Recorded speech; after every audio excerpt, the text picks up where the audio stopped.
Hala, umulan mga kaibigan. Lakas ng ulan. Nandito ako ngayon sa Shoe Boulevard.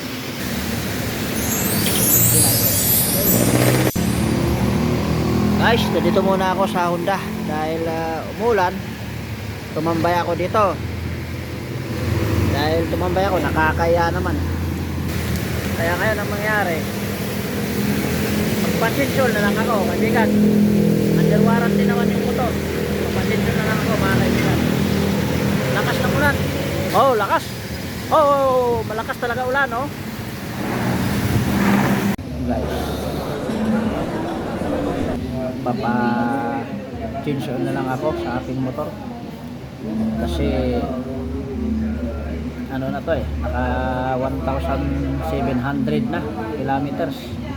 Under warranty naman ito, kaya magpapa-change na lang ako dito sa pinagbilihan ko dati ng motor.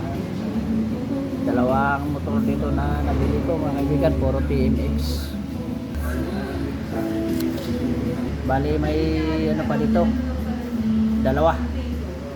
dalawang motor na ginagawa ng mekaniko. Tapos ako, maabutan ako ng break time nito kasi 11:40 na ng tanghali, mga kaibigan.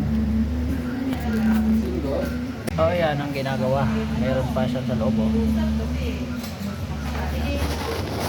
Ayan, nasa loob ng Honda.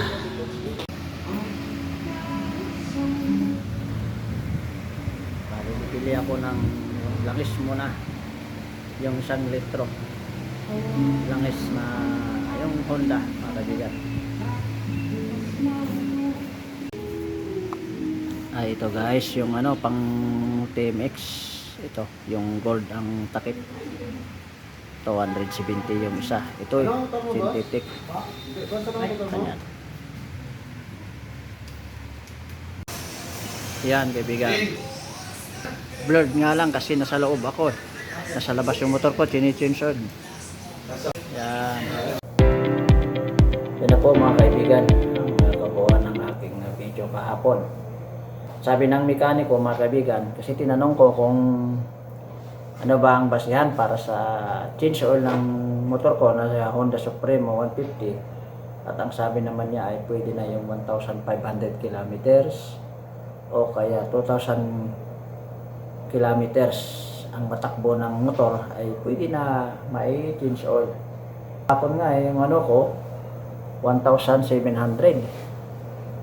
yung natakbo ko. Bale, base sa git niya tama kasi 1,500 sabi niya o kaya 2,000. So sa akin hindi lumagpas, hindi sumobra, mga kaibigan. Yun lang po, mga kaibigan. Maraming salamat sa inyong lahat sa kunting tiyaga panonood sa aking YouTube. Please like, share, subscribe lang po. Maraming salamat.